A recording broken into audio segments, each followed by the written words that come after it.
Cette vidéo présente le Monitoring Plan qui a été développé pour des projets d'électrification rurale par l'AT-Impact et dans le cadre d'un partenariat avec la Fondation Rexel. Le partenariat signé en 2015 entre l'AT-Impact et la Fondation Rexel se donne pour objectif le soutien au secteur de l'électrification rurale dans les pays pauvres à travers des activités de monitoring et de reporting.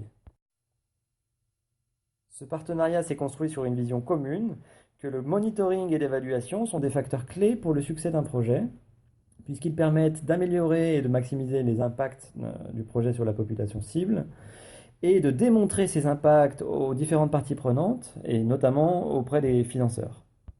Ce partenariat part également d'une conviction forte que les activités de monitoring, si elles sont bien pensées, bien construites, faites en pensant aux porteurs de projets, peuvent devenir attrayantes et pas forcément très difficiles à mettre en place. L'objectif étant de rendre les activités de monitoring faciles, rapides, économiques à mettre en place et surtout génératrices de valeur pour l'ONG ou le porteur de projet. Dans le cadre de ce partenariat, l'AT-Impact a donc passé les 6 premiers mois de l'année 2015 à réfléchir et à construire ce que devrait être un monitoring plan performant pour des entités travaillant sur le secteur de l'électrification rurale dans les pays en développement. 4 piliers principaux ont guidé notre analyse pour définir et comprendre ce que devrait être un monitoring performant quand on parle d'électrification rurale. Le premier est la mesure de la performance. Un bon monitoring doit permettre de mesurer et de comprendre la performance d'un projet.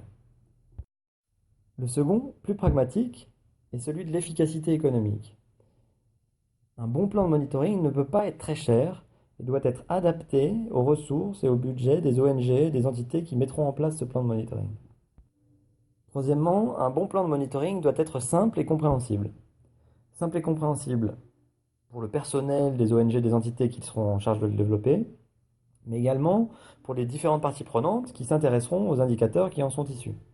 Enfin, un bon plan de monitoring se doit d'être fiable et générer de la confiance pour les différents observateurs.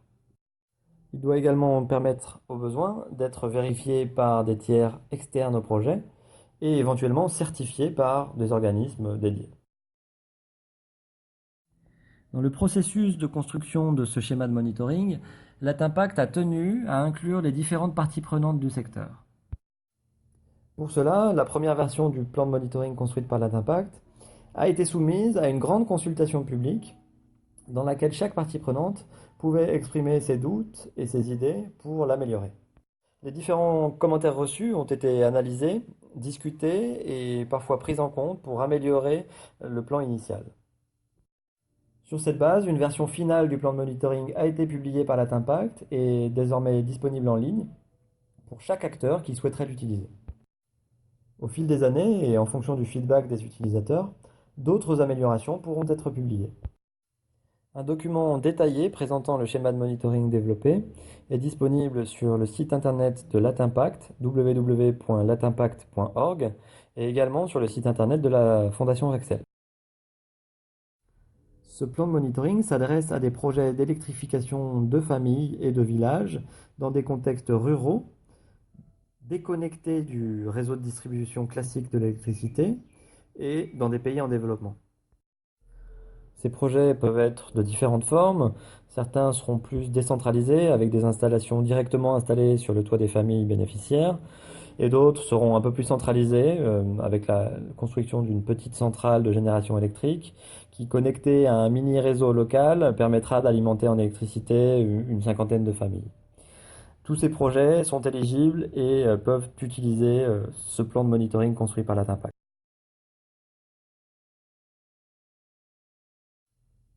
Ce plan de monitoring consiste dans un premier temps en la définition de 27 indicateurs pour le suivi et la mesure de performance dans des projets d'électrification rurale pour des familles pauvres.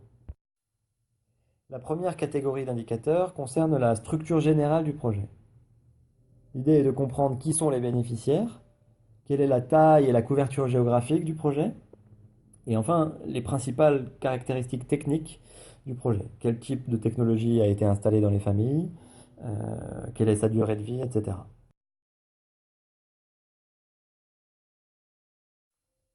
La seconde catégorie d'indicateurs touche à l'usage. L'objectif est d'essayer de comprendre comment les bénéficiaires utilisent la technologie, si cette dernière est adaptée à leurs besoins et s'ils en sont satisfaits. De même, il est important de suivre si la technologie fonctionne correctement et si des besoins de maintenance apparaissent au fur et à mesure de la vie du projet.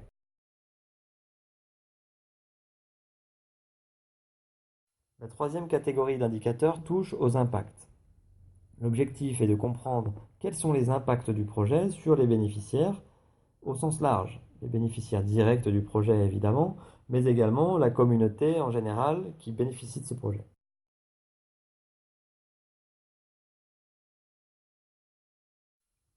Enfin, la dernière catégorie d'indicateurs touche à la performance financière des projets. L'objectif est de comprendre le coût complet du projet, comment il est financé et surtout s'il est soutenable d'un point de vue financier dans le temps. Cette catégorie est fondamentale dans l'analyse générale de la performance du projet, puisque la véritable performance d'un projet, évidemment, se mesure en regardant ses impacts absolus, mais également en les contrebalançant par l'analyse des ressources financières qui ont été engagées pour atteindre ces objectifs. Ensuite, le plan de monitoring proposé par l'Atimpact énumère les activités qui doivent être mises en place pour pouvoir produire ces indicateurs. Ces activités suivent le cycle de vie naturel du projet. Elles sont décomposées en deux étapes.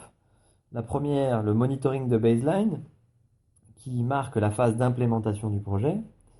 Et la seconde, le monitoring périodique, qui intervient année après année au fil de la phase de management et d'opération du projet. Concernant le monitoring de la baseline, ces activités sont réalisées une seule fois au début de la vie du projet, durant la phase d'implémentation. Consiste en la production d'une liste détaillée de bénéficiaires du projet et la réalisation de questionnaires signés par le bénéficiaire lors de la réception de son matériel. Ces activités se réalisent sur l'ensemble du périmètre, sans exception. Ensuite, les activités de monitoring périodique qui sont réalisées une fois que le projet est en route. Elles sont réalisées annuellement ou tous les 2 ans en fonction de la durée de vie et des caractéristiques du projet. Elles consistent en la réalisation d'enquêtes de terrain auprès des bénéficiaires du projet, le calcul et le reporting des indicateurs du projet, et enfin la rédaction et la publication d'un rapport sur la performance générale du projet et des indicateurs qui ont été monitorés. Afin de réduire au maximum le coût du monitoring année après année, les enquêtes de terrain sont réalisées sur des échantillons de population, les résultats étant extrapolés ensuite à la population générale suivant des règles statistiques conservatrices. Pour conclure, nous vous invitons à consulter les documents détaillés présentant ce schéma, qui sont disponibles en ligne sur le site de l'Atimpact et également sur le site de la Fondation Rexel. En mettant à disposition gratuitement une méthode détaillée et des outils facilitant son implémentation, l'Atimpact et la Fondation Rexel espèrent pouvoir lancer différents porteurs de projets d'électrification vers la voie du monitoring. Atteindre cet objectif bénéficiera à long terme à l'ensemble du secteur en l'aidant à se structurer, se professionnaliser et identifier les meilleures pratiques et les meilleurs acteurs. Nous espérons ainsi aider tous les porteurs de projets travaillant sur le sujet et contribuer à ce que l'accès à l'énergie devienne enfin une réalité pour tous.